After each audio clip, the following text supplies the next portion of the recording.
겉으로 보기에는 평범한 부부처럼 보입니다. 함께 밥을 먹고 같은 집에서 잠을 자고 때로는 나란히 외출도 합니다. 그런데 집안에서는 전혀 다른 일이 벌어지고 있습니다.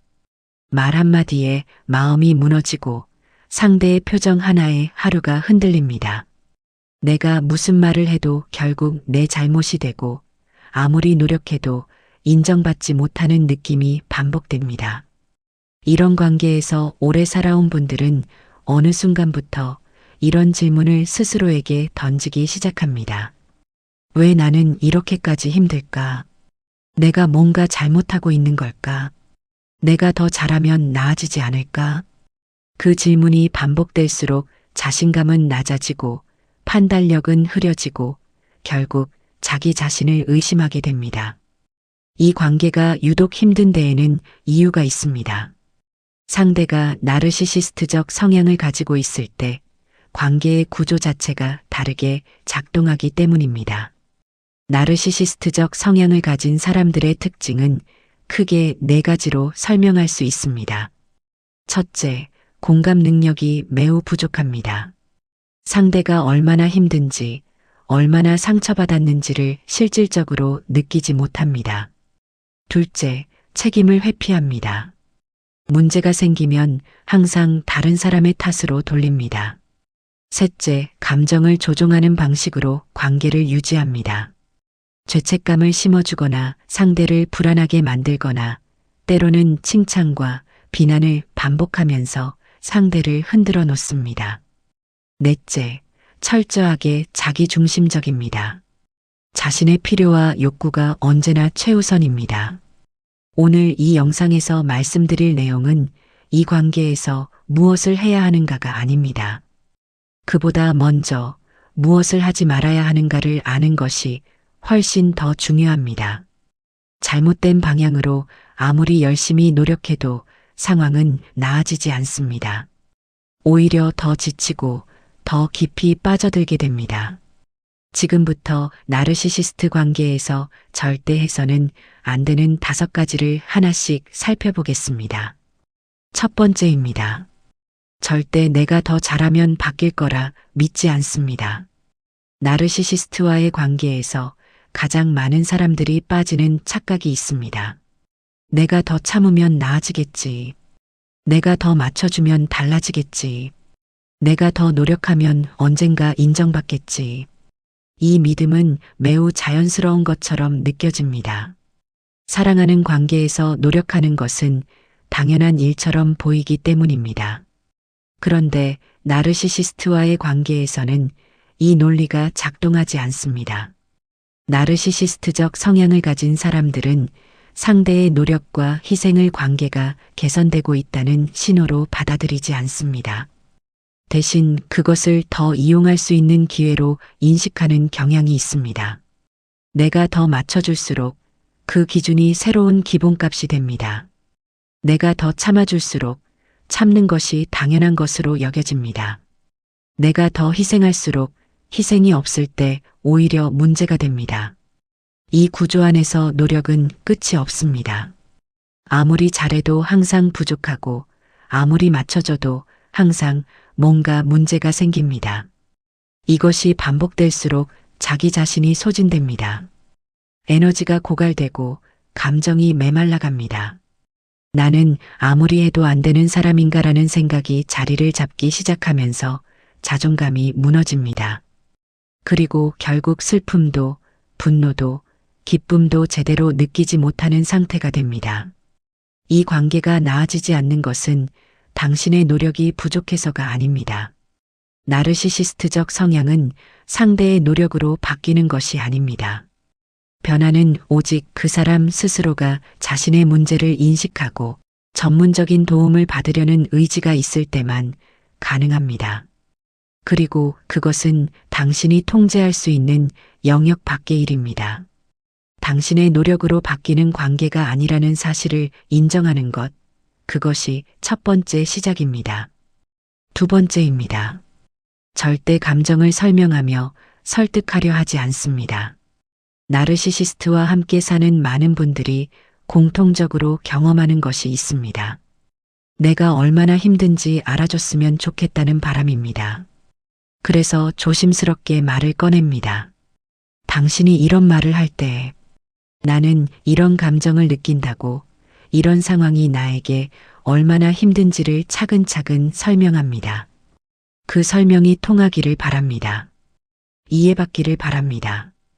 그러면 뭔가 달라질 거라고 기대합니다. 그런데 이 기대는 반복적으로 무너집니다.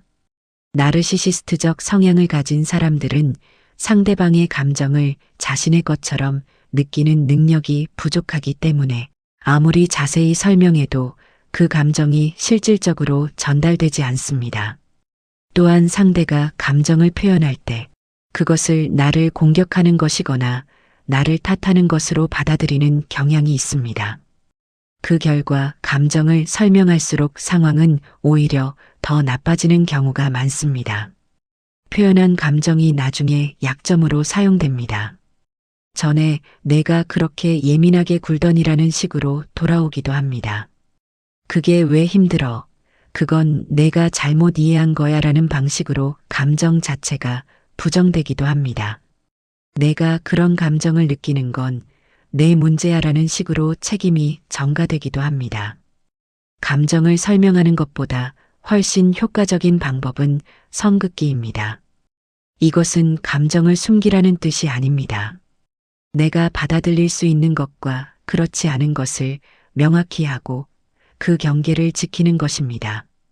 이해받으려 애쓸수록 더 지치게 된다는 사실 반드시 기억하시기 바랍니다. 세 번째입니다. 절대 죄책감으로 관계를 유지하지 않습니다. 그래도 내가 참아야지. 이 정도는 내가 감당해야지. 내가 좀 더 이해하면 되지. 이런 생각들이 반복적으로 떠오른다면 그 안에 죄책감이 자리 잡고 있을 가능성이 높습니다. 특히 오랜 시간 관계를 유지해 온 분들, 가족이라는 이름 아래 모든 것을 감당해 온 분들에게 이런 감정은 매우 익숙하게 느껴집니다. 나르시시스트적 성향을 가진 사람들은 이 죄책감을 매우 능숙하게 활용하는 경향이 있습니다. 내가 이만큼 해줬는데 내가 이래도 되는 거야 라는 식으로 과거의 일을 들어 상대에게 빚진 감정을 만들어냅니다. 또는 자신이 상처받은 피해자처럼 행동하면서 상대가 자신을 돌봐야 한다는 압박을 줍니다. 아니면 명시적으로 말하지 않더라도 분위기와 태도로 내가 이러면 나는 힘들어라는 메시지를 지속적으로 전달합니다. 이런 상황이 반복되면 죄책감이 관계를 유지하는 이유가 됩니다. 내가 이 사람을 떠나면 상처를 줄 것 같아서, 내가 이렇게 하면 내 잘못이 될 것 같아서, 이 생각들이 쌓이면 나만 잘하면 된다는 왜곡된 책임감이 만들어지고 그 책임감은 점점 더 무거워집니다. 죄책감은 사랑이 아닐 수 있습니다. 진정한 사랑은 상대를 자유롭게 하고 성장하게 하고 안전하게 느끼게 합니다. 하지만 죄책감을 기반으로 한 관계는 상대를 묶어두고 작아지게 하고 항상 무언가를 갚아야 한다는 압박 속에 가두어 놓습니다. 죄책감은 사랑이 아니라 통제의 도구일 수 있다는 사실, 그것을 명확히 인식하는 것이 세 번째 핵심입니다. 네 번째입니다. 절대 자신을 의심하지 않습니다. 나르시시스트와의 관계에서 가장 조용하고 가장 깊게 무너지는 것이 있습니다. 바로 자기 자신에 대한 확신입니다. 처음에는 작은 의심에서 시작됩니다. 내가 예민한 건가? 내가 잘못 이해한 건가? 내가 너무 많은 걸 바라는 건가? 이 의심들이 반복되면서 점점 더 깊어집니다. 이런 현상이 생기는 데에는 가스라이팅이라는 심리적 메커니즘이 관련되어 있습니다. 가스라이팅은 상대방의 현실 인식을 조금씩 흔들어 놓는 방식입니다. 그런 일 없었어. 내가 오해한 거야. 너무 예민하게 굴지 마. 그게 왜 문제야? 나는 그냥 솔직하게 말한 건데. 이런 말들이 반복될 때 자신의 기억과 감정과 판단을 스스로 믿지 못하게 됩니다. 자기 의심이 깊어질수록 판단력이 약해지고 상대에 대한 의존이 증가하고 내가 잘못된 사람이라는 인식이 자리 잡으면 변화를 시도하는 것조차 어렵게 됩니다. 당신의 감정은 틀린 것이 아닙니다. 힘들다면 힘든 것이고 상처받았다면 상처받은 것입니다. 그 감정 자체는 진실입니다. 상대방이 그 감정을 부정하더라도 그 감정이 틀린 것이 되지는 않습니다. 자기 자신의 감각과 감정과 기억을 신뢰하는 것, 그것이 네 번째 핵심입니다. 다섯 번째입니다. 절대 모든 것을 혼자 감당하지 않습니다. 나르시시스트와의 관계에서 오래 살다 보면 어느 순간부터 모든 것을 혼자 감당하게 됩니다. 이 관계의 어려움을 밖에서 이야기하기가 어렵습니다. 믿어줄지도 모르고 이해받을 수 있을지도 모르고 혹시 말이 잘못 전해질까봐 걱정되기도 합니다. 그래서 혼자 견딥니다. 혼자 삭힙니다. 혼자 버팁니다. 그런데 이 고립이 나르시시스트와의 관계를 더욱 심화시킵니다. 외부와의 연결이 줄어들수록 상대의 현실이 나의 현실이 됩니다. 비교할 기준점이 없어지고 이 관계가 정상인지 비정상인지 가늠할 방법이 없어집니다. 필요한 것은 연결입니다. 신뢰할 수 있는 한 사람이라도 있으면 됩니다. 친구, 가족, 혹은 전문 상담사, 내 이야기를 들어주고 내 감정을 확인해주고 외부의 관점을 제공해줄 수 있는 사람이 있다는 것 자체가 큰 힘이 됩니다. 특히 전문적인 심리 상담은 이 관계의 구조를 객관적으로 이해하고 앞으로 어떤 선택을 해야 할지 방향을 잡는데 실질적인 도움이 됩니다. 도움을 받는 것은 약함이 아닙니다. 오히려 현실을 정확히 보려는 용기입니다. 혼자 버티는 관계는 더 깊은 상처를 만듭니다. 그 상처는 시간이 지난다고 자동으로 낫지 않습니다. 혼자 감당하는 것을 멈추는 것, 그 한 걸음이 다섯 번째 핵심입니다. 지금까지 나르시시스트 관계에서 절대 하지 말아야 할 다섯 가지를 살펴봤습니다. 다시 한번 정리해 보겠습니다. 첫째, 내 노력으로 상대를 바꾸려 하지 않습니다. 둘째, 감정을 설명하며 설득하려 하지 않습니다. 셋째, 죄책감으로 관계를 유지하지 않습니다. 넷째, 자신을 의심하지 않습니다. 다섯째, 모든 것을 혼자 감당하지 않습니다. 오랫동안 참고 견뎌온 분들에게, 참는 것이 미덕이라고 배워온 분들에게 이 말씀을 드리고 싶습니다. 중년의 지혜는 참는 것이 아닙니다. 중년의 지혜는 나를 지키는 선택을 아는 것입니다.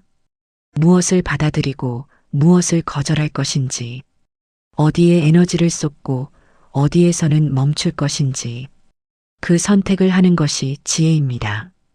당신의 삶은 누군가의 감정에 의해 무너질 필요가 없습니다. 당신은 존중받을 자격이 있고 안전하게 느낄 권리가 있고 자기 자신을 잃지 않고 살 수 있는 권리가 있습니다. 지금부터라도 나를 중심에 두는 선택을 시작하시길 바랍니다. 그 선택이 아무리 작아 보여도 그것이 변화의 시작입니다.